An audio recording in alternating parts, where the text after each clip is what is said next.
Good morning all of you. Today we are going to start our chapter 7 conservation of plants and animals. इसमें हम conservation of forest and wildlife ये topic हम कर चुके हैं. अब हम आगे करेंगे wildlife conservation. Wildlife conservation is closely related to forest conservation. Wildlife को बचाना मतलब कि जंगलों को बचाना. When a forest is destroyed, a large number of animals become extinct or endangered. जब क्या होता है, जंगल बर्बाद हो जाता है तो बहुत सारे एनिमल्स क्या हो जाते हैं, लुप्त हो जाते हैं या फिर ख़तरे में आ जाते हैं क्योंकि उनका घर छिन जाता है ना उनसे. इसलिए so to conserve wild life it is necessary to conserve forest. इसलिए हमें जीव जंतुओं को बचाना होगा अपने फॉरेस्ट को बचाने के लिए. We need to take the following steps to conserve wild life. हमें ये कुछ स्टेप्स दिए गए हैं, इन स्टेप्स को फॉलो करना चाहिए अपनी वाइल्ड लाइफ को बचाने के लिए. फर्स्ट है हंटिंग रेगुलेशंस. हंटिंग रेगुलेशंस में क्या है, government laws have to be strictly implemented to regulate hunting. The hunting of animals should be banned. Government के जो रूल्स है, सरकार ने जो नियम बनाए हैं हंटिंग को लेके, शिकार को लेके, उनका अच्छे से पालन करना चाहिए और सरकार उसको अच्छे से पालन करवाए. और हंटिंग जो है, शिकार है, उस पर रोक लगा देनी चाहिए सरकार को. सेकेंड है रिफॉरेस्टेशन. रिफॉरेस्टेशन क्या है, reforestation is restoring of the destroyed forest by planting trees. Reforestation का मतलब है जो बर्बाद हमारा क्या है, जंगल है, वहाँ पे क्या करना, जाके पेड़ लगाना. इससे क्या होगा, जो हमारा फॉरेस्ट है वो बिल्कुल वैसा ही हो जाएगा जैसा पहले था. The forest act AIIMS. Forest act चलाया गया था जिसका मकसद क्या था, उद्देश्य क्या था, preservation and conservation of natural forest and meeting the basic needs of people living in और नियर फॉरेस्ट इन इंडिया. इसका ये उद्देश्य था कि जो हमारा फॉरेस्ट है उसको कंजर्व करना, फॉरेस्ट को, और जो कुछ हमारी ज़रूरत की चीज़ें हैं वो हमें किससे मिलती हैं, जंगल से. तो इसलिए हमें जंगलों को क्या करना है, बचाना है.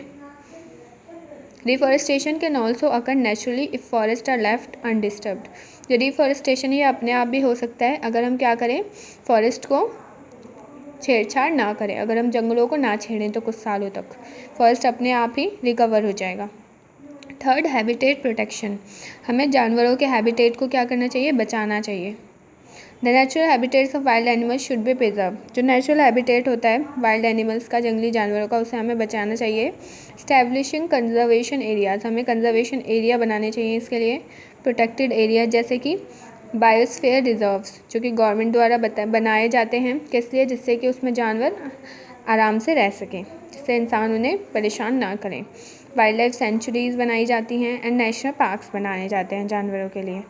Where the wild animals can flourish in natural surroundings protected from the outside world. और जहाँ जो वाइल्ड एनिमल्स है वो अच्छे से रह सकते हैं और इससे क्या होता है, वो अपने नेचुरल वर्ल्ड को भी इंजॉय कर पाते हैं, प्राकृतिक चीज़ों को भी इंजॉय कर पाते हैं. ठीक है, यहाँ देखिए टिक द करेक्ट ऑप्शन में 2 क्वेश्चंस हैं. फर्स्ट है an international body to study and assess the global conservation status of plant and animal species is.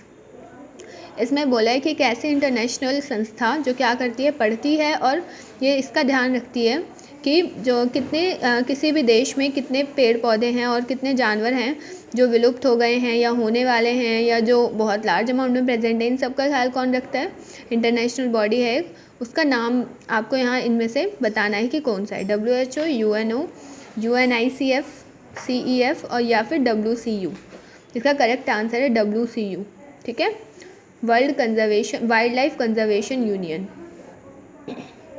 Second है dodo bird is an example of dash species. जो dodo bird है वो कौन से species का example है, extinct, vulnerable, endangered या rare.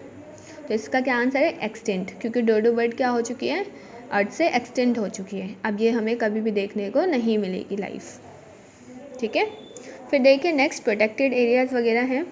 तो चैप्टर आपका यहाँ तक है तो आपको इसको रीड करके रखना है, नेक्स्ट क्लास में हम पढ़ेंगे इसे. ठीक है, thank you all of you for listening me.